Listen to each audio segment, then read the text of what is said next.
తిరస్కరణలో దిశను కనుగొన్న బాలుడు ఒక స్ఫూర్తిదాయక కథ. ఒక చిన్న మారుమూల పల్లెటూరిలో జన్మించిన ఆదిత్యకు చిన్నప్పటినుంచే సంగీతమంటే ప్రాణం. పేదరికం, చీకటి, దుమ్ములేచే ఎద్దుల బండ్లు, గాలితో కొట్టుకునే పాడైపోయిన గుడిసె కూడా అతని అభిరుచిని ఆర్పివెయ్యలేకపోయాయి. అతను రాత్రుళ్ళు చంద్రకాంతిలో పాడుతూ తన కలను హత్తుకుని జీవించేవాడు. అతని దగ్గర ఉన్నదల్లా ఒక పాడైపోయిన హార్మోనియం మాత్రమే. దానిలో కొన్ని కీలు పనిచేయవు, మరికొన్ని శబ్దాలు గరగరలా వస్తాయి. అయినా అతని హృదయం మాత్రం ఒక పరిపూర్ణమైన లయతో నిండిపోయి ఉండేది. గ్రామంలోని చాలామంది అతని చూసి నవ్వేవారు. ఈ పల్లెటూరి పిల్లాడితో సంగీతమేంట్రా అని వ్యంగ్యంగా మాట్లాడేవారు. కాని ఆదిత్య మాత్రం ఆగేవాడు కాదు. నీళ్లలో వేసిన రాయి మునిగిపోయినా ఒక్కరోజు మళ్లీ పైకి వస్తుంది కదా, అలానే అతని మనసు కూడా ప్రతి ఎదురుదెబ్బ తర్వాత మరింత బలంగా లేచేది. ఒకరోజు పట్టణంలో పెద్ద మ్యూజిక్ టాలెంట్ హంట్ జరుగుతుందని విన్న అతని గుండె వేగంగా కొట్టుకుంది. ఇదే నా అవకాశం అని అనుకుని ధైర్యంగా బస్ ఎక్కాడు. అక్కడ స్టేజ్ మీదికి వెళ్ళినప్పుడు అతని చేతులు వణికాయి, కళ్లలో నీళ్లు తిరిగాయి.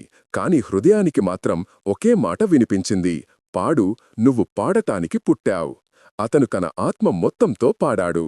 కాని చివరికి జడ్జిల నుంచి వచ్చిన మాట మాత్రం కఠినంగా తాకింది: ఎంపిక కాలేదు, నాట్ సెలెక్టెడ్. ఒక్క క్షణం అతని ప్రపంచం ఆగిపోయినట్లు అనిపించింది. కళ్లలో నీళ్లు, చేతిలో హార్మోనియం, హృదయంలో పగులు.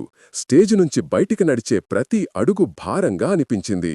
రాత్రి బస్టాండ్లో ఒంటరిగా కూర్చొని అతను అనుకున్నాడు: నేను ఇంత దూరం వచ్చి మళ్ళీ మొదటికి వెళ్లతానా? ఆ సమయంలో ఒక సంఘటన అతని జీవితాన్ని మార్చేసింది. అతని రాగం వినిన ఒక సంగీత టెక్నీషియన్ అక్కడికి వచ్చి, నీలో ఉన్నది ఎవరికీ లేదు అని చెప్పాడు. తిరస్కరణ, రిజెక్షన్ అంటే వైఫల్యం కాదు, అది కేవలం దారి తప్పిన మలుపు మాత్రమే. నువ్వు మళ్లీ ప్రయత్నించాలి. ఆ మాటలు ఆదిత్యలో మళ్లీ అగ్నిని రాజేశాయి. అలా అతను రాత్రింబవ్వళ్లు ప్రాక్టీస్ చేస్తూ పాత ఫోన్తో చిన్న చిన్న వీడియోలు తీసి సోషల్ మీడియాలో పెట్టాడు. మొదట్లో ఎవ్వరూ చూడలేదు.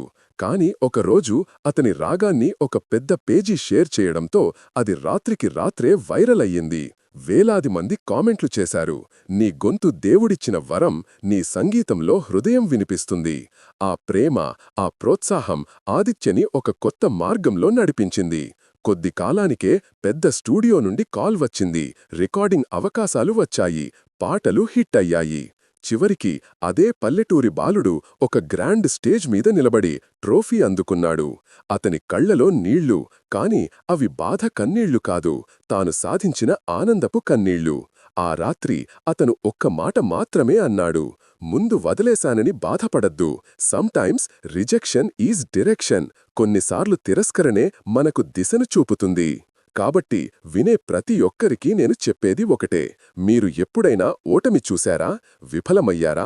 ఎవరైనా మిమ్మల్ని తక్కువగా చూశారా? గుర్తుంచుకోండి, ఒక నో మీ కథ కాదు, మీ హృదయం చెప్పే ఎస్ మాత్రమే మీ నిజమైన దారి. తిరిగి లేవండి, ప్రయత్నించండి.